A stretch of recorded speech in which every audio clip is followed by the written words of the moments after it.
Hello friends. तो जैसा हमने प्रॉमिस किया था, तो हम आज से अपना brand new course free of cost हमने लॉन्च कर दिया है on YouTube. It is free for all the students. तो फ्री पेड कोर्स है केवल और केवल यूपीएससी, ईपीएफओ, एपीएफसी के मद्देनज़र। जैसा मैंने कहा था कि मैं अराउंड 400 लेक्चर्स आपको प्रोवाइड करवाऊँगा।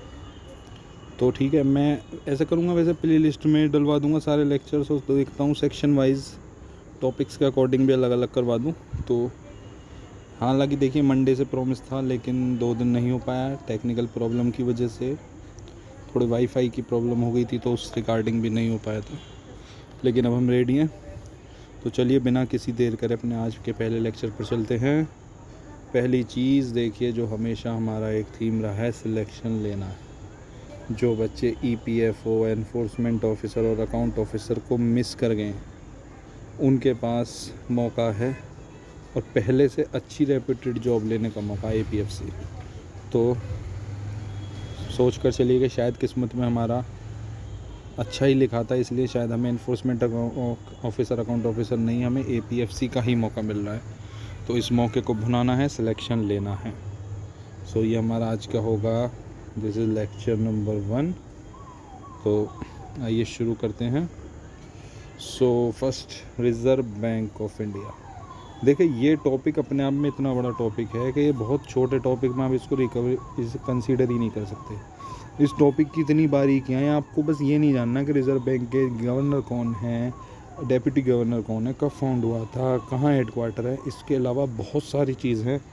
और आज इस वीडियो में, आज इस सेशन में मैं आपको इसका एक एक बेसिक चीज़ बता दूंगा, एक एक आपको टेक्निकलिटी पता लग जाएगी। आप आज इतना पढ़ लेंगे रिज़र्व बैंक के बारे में कि आपको एग्ज़ाम में कुछ भी क्वेश्चन आ जाए आप उसको कर पाएँ। तो बिना किसी देर के शुरू करते हैं। देखिए, सबसे पहले तो जो हमारा नॉर्मल है, ये हमारा सेंट्रल बैंक है, apex bank of India. Her bank का देखिए अपना एक सेंट्रल बैंक होता है। तो इंडिया का सेंट्रल बैंक कौन है? Reserve bank of India. अब देखिए, 1926 में एक जॉन हिल्टन यंग और रॉयल कमीशन, दोनों ही कमीशन कह सकते हैं आप, जॉन हिल्टन यंग कमीशन या रॉयल कमीशन, इन्होंने एक प्रपोज करा था कि हम एक ऐसा बैंक बनाना चाहते हैं, सेंट्रल बैंक हम इंडिया में बनाना चाहते हैं उसके लिए। तो 1934 में फिर एक आरबीआई एक्ट पास हुआ। फाउंडर ऑफ आरबीआई कहलाए जाते हैं सर ऑसबोर्न स्मिथ, जो हमारे फर्स्ट गवर्नर भी थे आरबीआई के, और इसके फाउंडर भी हैं सर ऑसबोर्न स्मिथ। अब देखिए, 1 अप्रैल 1935 आरबीआई सेटअप। कोलकाता में आरबीआई को सेटअप कर दिया गया। कब? 1 अप्रैल 1935 के दिन। कितनी कैपिटल? देखिए, शुरू में इसकी केवल पूंजी थी 5 करोड़ रुपए।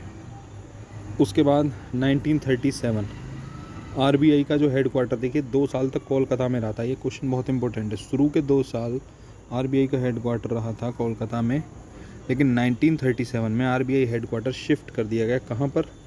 तो ये कर दिया गया शिफ्ट मुंबई में। आरबीआई नेशनलाइज, देखिए अब 1935 से 1949 तक नेशनलाइज ये नहीं हुआ था।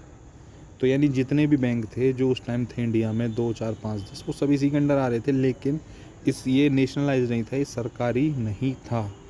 नेशनलाइज कब हुआ? 1 जनवरी 1949 को। उस दिन से क्या हो गया? 100% ये गवर्नमेंट ऑफ इंडिया की हो गया। 100% एक तरीके से गवर्नमेंट ऑफ इंडिया की प्रॉपर्टी हो गया रिजर्व बैंक। तो देखिए, 1 अप्रैल 1935 को आरबीआई सेटअप हुआ कोलकाता में। कैपिटल कितनी? 5 करोड़ के साथ, यानी 5 करोड़ इसमें पूंजी डाली गई। 1937 में इसका हेडक्वार्टर शिफ्ट कर दिया गया मुंबई में। नेशनलाइज कब हुआ?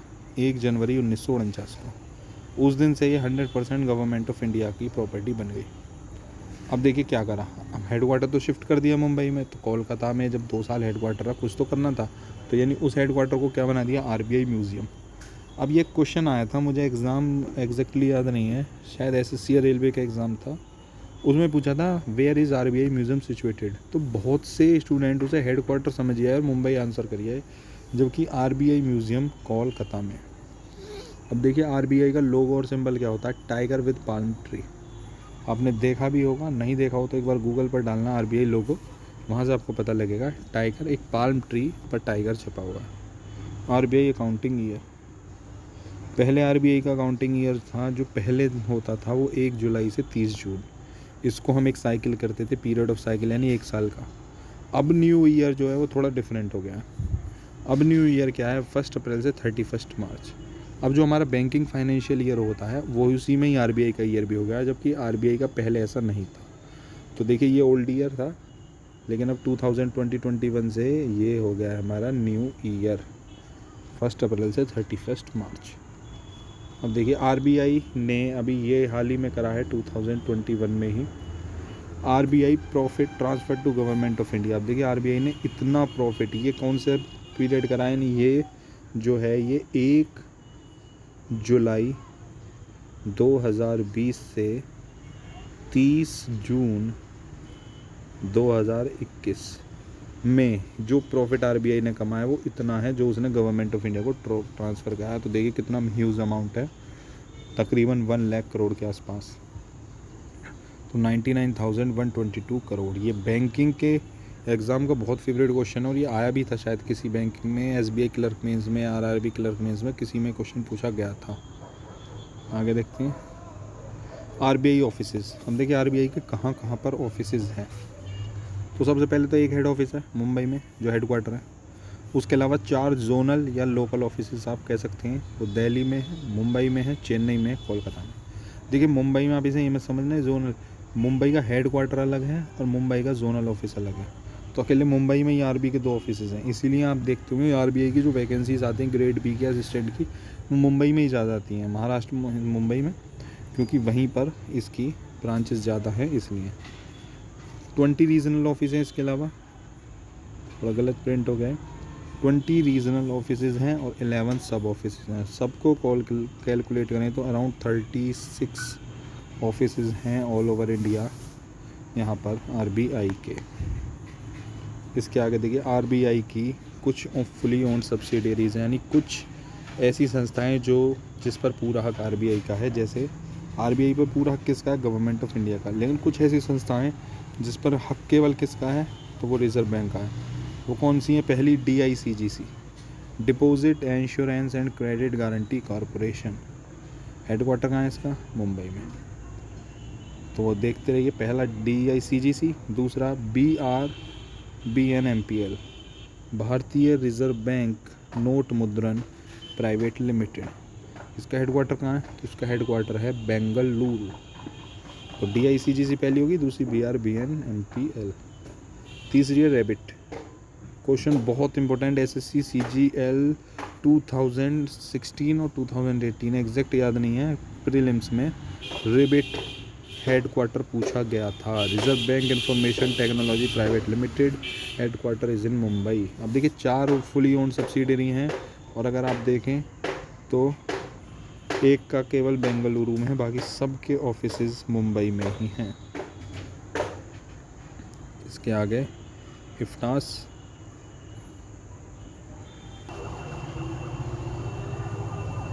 तो इफ्तास देख लिया हमने।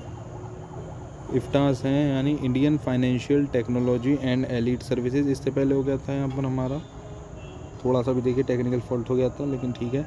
डीआईसीजीसी हो गया, यहाँ पढ़ते हैं हम स्टूडेंट्स, तो डीआईसीजीसी हो गया, बीआरबीएनएमपीएल हो गया, उसके बाद यहाँ पे थे रिबिट, तो reserve bank information technology private limited, headquarter Mumbai. उसके बाद इफ्तास जो कि Indian financial technology and elite services, जिसका हेडक्वार्टर भी कहाँ है, मुंबई में।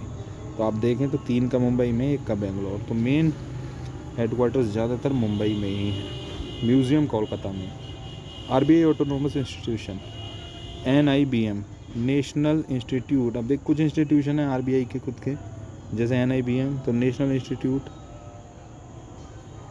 फॉर बैंक मैनेजमेंट, इसका हेडक्वार्टर कहाँ है, पुणे में। दूसरा IGIDR, Indira Gandhi institute for development and research, इसका हेडक्वार्टर कहाँ है, इसका भी हेडक्वार्टर मुंबई में ही है। एनआईबीएम, उसके बाद आईजीआईडीआर। तीसरा IDRBT, institute for development and research in banking and technology, इसका हेडक्वार्टर कहाँ है, तो इसका हेडक्वार्टर है हैदराबाद में।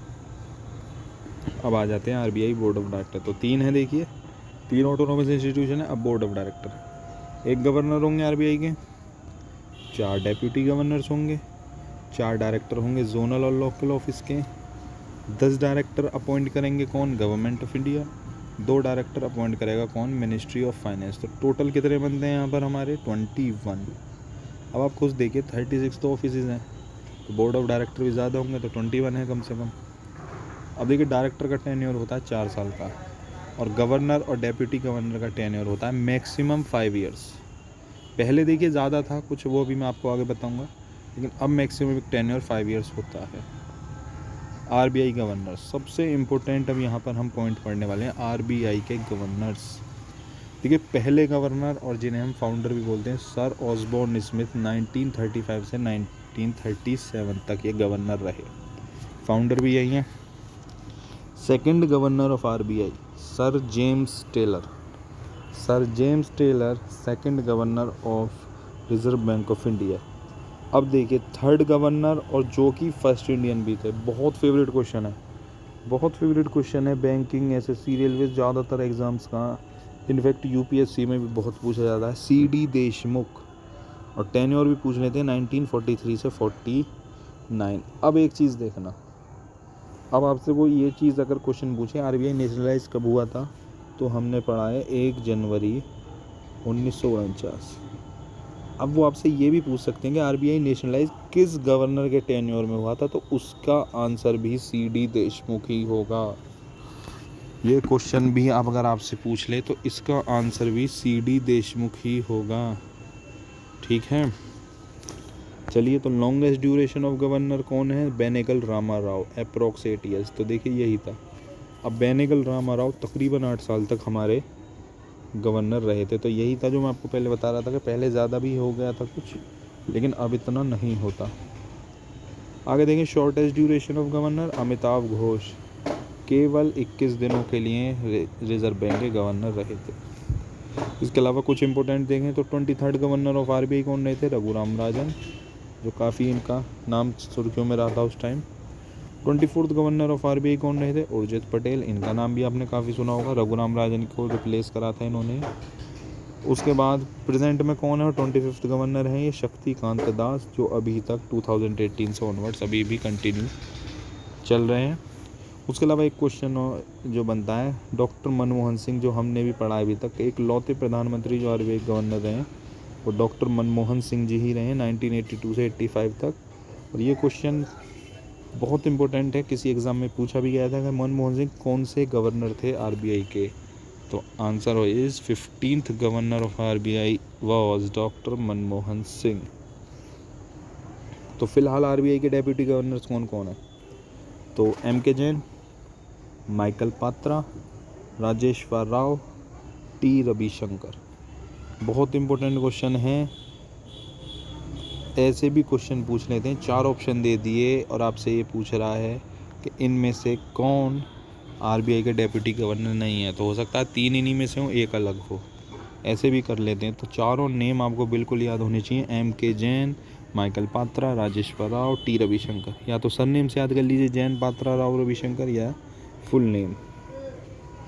अब देखिए आरबीआई के बारे में थोड़ी सी बातें।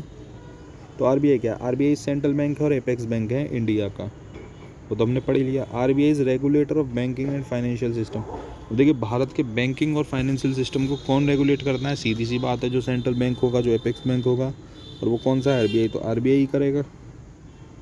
तो RBI provide new bank license. RBI देखिए न्यू बैंक को लाइसेंस प्रोवाइड करता है, किस उसमें? Under section 22 of banking. देखिए बी आर का मतलब बता दूंगा मैं आपको, बी आर का मतलब है बैंकिंग रेगुलेशन। अब बी आर एक्ट है तो बैंकिंग रेगुलेशन एक्ट। तो बैंकिंग रेगुलेशन एक्ट है एक 1949 का, तो वही अंडर सेक्शन 22।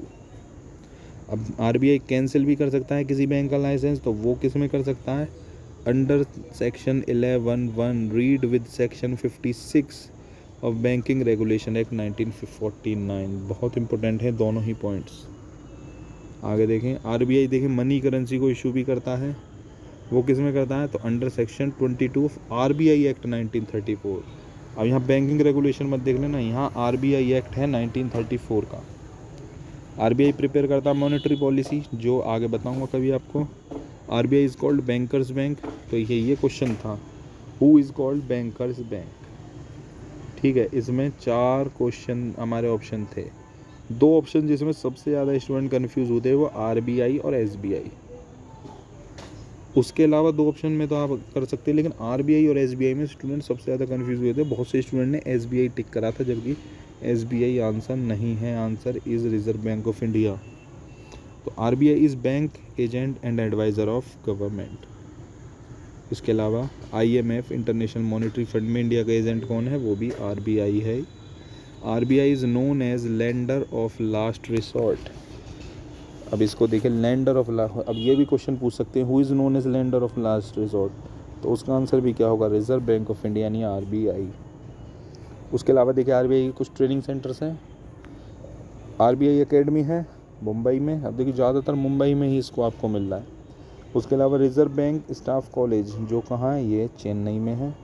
इसके अलावा कॉलेज ऑफ एग्रीकल्चर बैंकिंग ये पुणे में। ये आरबीआई के ट्रेनिंग सेंटर हैं, RBI academy Mumbai, reserve bank staff college Chennai, college of agriculture banking Pune.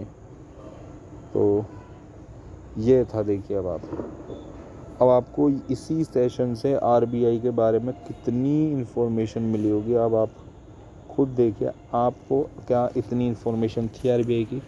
और मैंने इतना करा दिया कि आरबीआई से अगर आपको पास कोई भी क्वेश्चन पूछा जा रहा है एग्ज़ाम में, तो आप हर क्वेश्चन कराएंगे। देखिए इस बैच का कराने का मेरा मकसद ये नहीं है कि मैं आपको बहुत सारा सिलेबस करा दूँ, मुझे आपको केवल एग्ज़ाम ओरिएंटेड चीज़ें ही करानी हैं, जो एग्ज़ाम में कामयाब हो। मुझे फालतू नहीं कराना है, ठीक है। EPFO enforcement officer, account officer के टाइम पता है बच्चों से सबसे ज़्यादा गलती क्या हुई, पेड कोर्स खरीद लिए, पेड कोर्स अलग अलग जगह से खरीद लिए। अब देखिए ये रेगुलर एग्ज़ाम नहीं है, ये रेगुलर एग्ज़ाम नहीं है, तो किसी को नहीं पता कि सिलेबस किस तरीके से आएगा, कितना पढ़ें कितना नहीं पढ़ें, कौन सी सोर्सेज से पढ़ें। अब ये एग्ज़ाम हो गया तो अब आपको भी थोड़ी समझ आ गई किस तरह से एग्ज़ाम में ईपीएफओ क्वेश्चन पूछ सकता है, यूपीएससी किस तरीके से एग्ज़ाम हमसे पूछ सकता है। तो उसके लिए मैंने पहले पूरा क्या करा है, मैंने पूरा पेपर का अच्छे से एनालिसिस करा है, एनफोर्समेंट ऑफिसर अकाउंट ऑफिसर वाला। देखिए है तो ईपीएफओ का ये भी, और एपीएफसी भी ईपीएफओ का ही है। तो एनालिसिस करने के बाद मैंने एक पूरा सिलेबस बनाया है, उस सिलेबस को मैं बहुत जल्दी अपलोड कर दूंगा। किसी वीडियो बनाऊंगा उस दिन मैं डिस्क्रिप्शन में डाल दूंगा, या अभी हम टेलीग्राम चैनल पर भी वर्क कर रहे हैं तो उसमें मैं टेलीग्राम चैनल का आपको लिंक दे दूँगा, वहाँ डाल दूँगा। उस सिलेबस के अकॉर्डिंग हम आपको सारी चीज़ें कवर कराने वाले हैं। तो आप इस चीज़ से बेचिंत रहें कि आपको क्या कराना है क्या नहीं कराना, वो पूरा सिलेबस हम आपको कंप्लीट कराएंगे, और जैसा हम कह रहे हैं बिल्कुल फ्री ऑफ कॉस्ट कराएंगे। तो बस हम तो आपसे एक ही चीज़ मांगते हैं, do subscribe your very own channel vertex group. पहली क्लास है, कमेंट सेक्शन में ज़रूर बताएं कैसा लगा। क्लासेस रेगुलर होंगी, अच्छे से क्लासेस शेड्यूल होगा, 3 से 4 5 6 महीने जब तक सिलेबस होगा आराम से कराएंगे। बस जुड़े रहिए, चैनल को सब्सक्राइब करते रहिए। चलिए मिलते हैं नेक्स्ट वीडियो में, तब तक के लिए हैव अ नाइस डे।